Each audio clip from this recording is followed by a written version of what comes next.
Bonjour, Eric Gibaud, ericgibaud.com, et aujourd'hui je vais te parler du meilleur photographe de l'histoire, Albert Einstein. Allez, c'est parti. Peut-être que tu n'as jamais vu une photo faite par Albert Einstein. Sincèrement, moi non plus. Alors tu dis peut-être, tiens c'est bizarre, mais pourquoi il met ce titre? C'est un clickbait pour que je vienne voir sa vidéo? C'est quoi cette histoire? Non.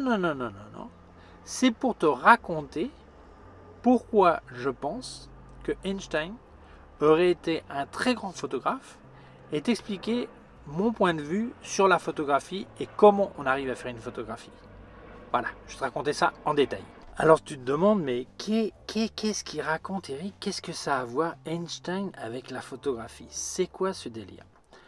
Eh bien en fait, tu vas te rendre compte que on a un truc vraiment en commun avec Einstein et sa manière révolutionnaire de faire ses explications scientifiques.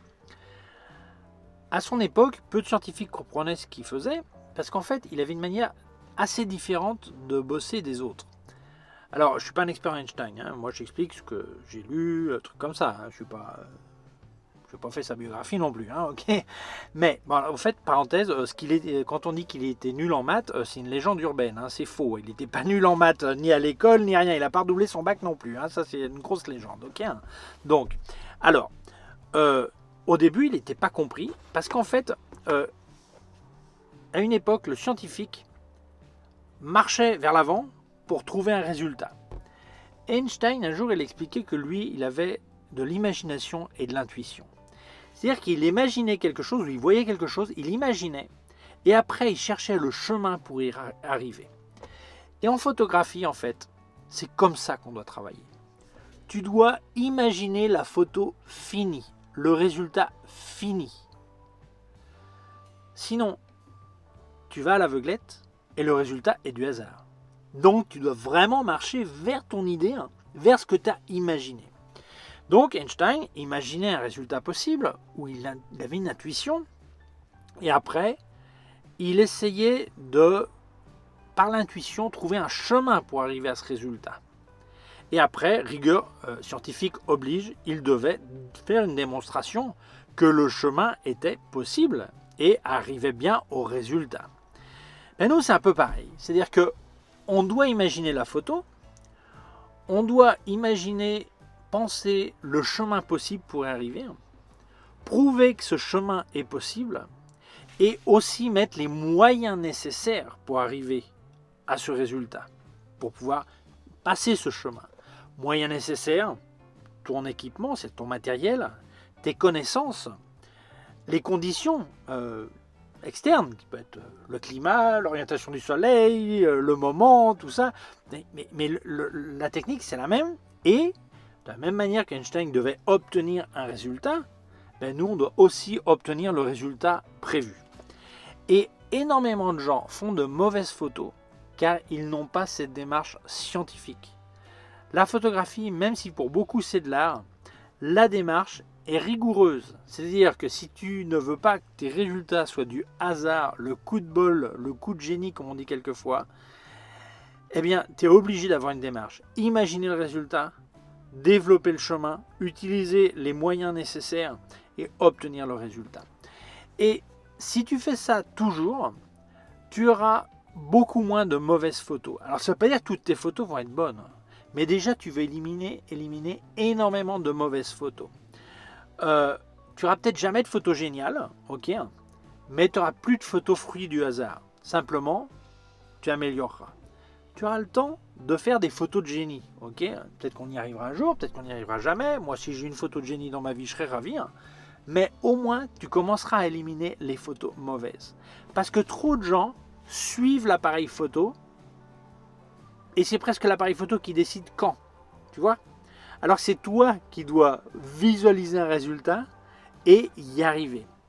Alors en plus, Einstein a eu un truc qui est complètement relié ou lié, je sais pas comment on dit, avec la photographie.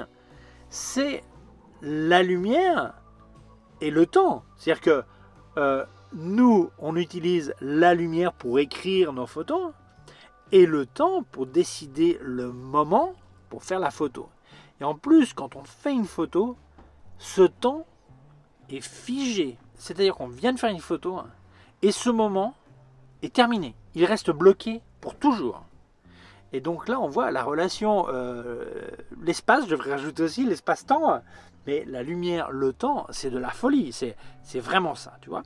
Donc, le problème, c'est que beaucoup de gens se compliquent trop la vie quand ils débutent. Et ils ne font pas un type de photo qui leur permet de développer ce protocole de travail.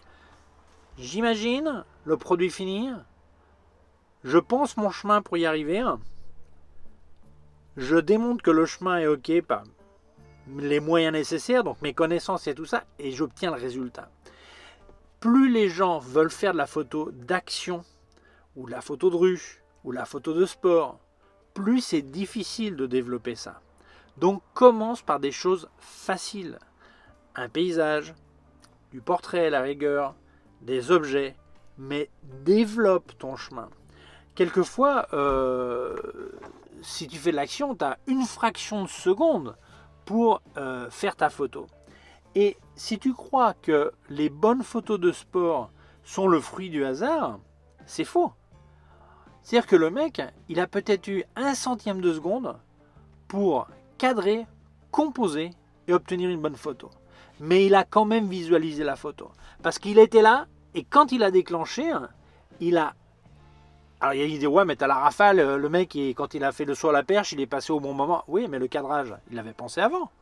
Donc, même les trucs qui ont l'air super rapides, tu es obligé de visualiser avant ta photo. Tant que tu ne fais pas ça, tu auras énormément de mauvaises photos. Tu auras de temps en temps des bonnes, mais ces bonnes seront le fruit du hasard. Alors que si tu as cette persistance au niveau de je visualise, je trouve le chemin pour y arriver et j'utilise l'équipement ou les connaissances pour y arriver, tu vas t'améliorer à une vitesse énorme, énorme. Alors certains vont dire oui, mais la science, ça n'a rien à voir avec l'art, ce sont deux mondes complètement séparés. C'est complètement faux. Ce sont des mondes séparés par certains qui veulent que ça soit séparé. Parce que beaucoup de scientifiques voient les artistes comme des fumeurs et beaucoup d'artistes voient les scientifiques comme des mecs qui n'ont aucune sensibilité. Alors ça n'a rien à voir. Ce sont deux choses complètement complémentaires. C'est-à-dire que nous utilisons des techniques complètement scientifiques.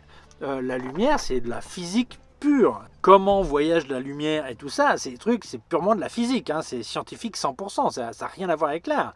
Par contre, l'expression d'une personne, tout ça, là, évidemment, là, ça tombe dans la partie artistique. Mais donc, dire que la science et l'art ne sont pas compatibles, c'est complètement faux.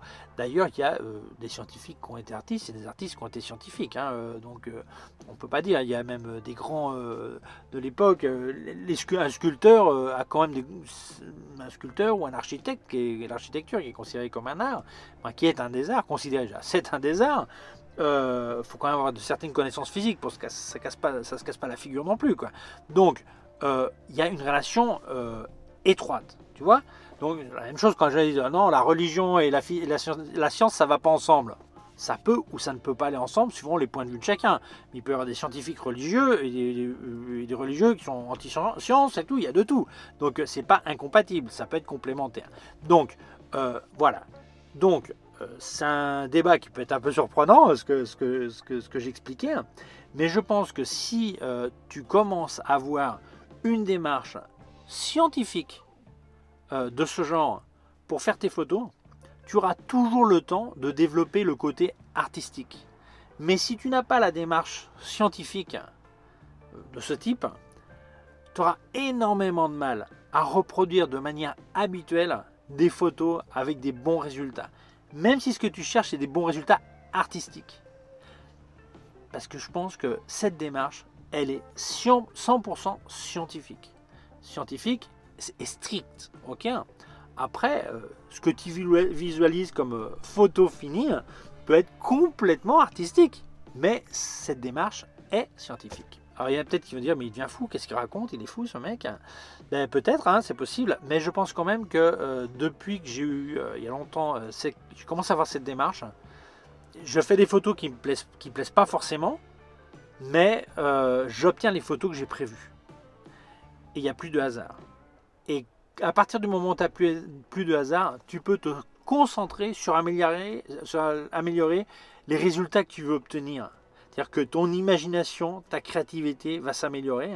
Et après, tu amélioreras ta technique pour arriver en cours le chemin, développer le chemin.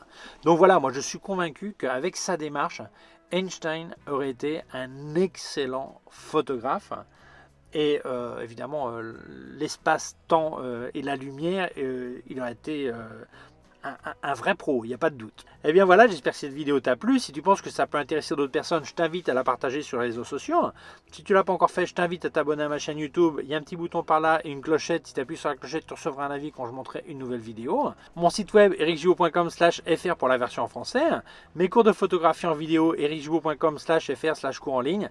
Si tu as une quelconque question, tu peux laisser un commentaire dessous. Je te laisse aussi des liens de mon matos sur Amazon, des liens vers d'autres sections de ma chaîne YouTube et aussi un lien vers mon compte PayPal au cas où tu voudrais faire un don. Prends soin de toi et à très bientôt. Ciao!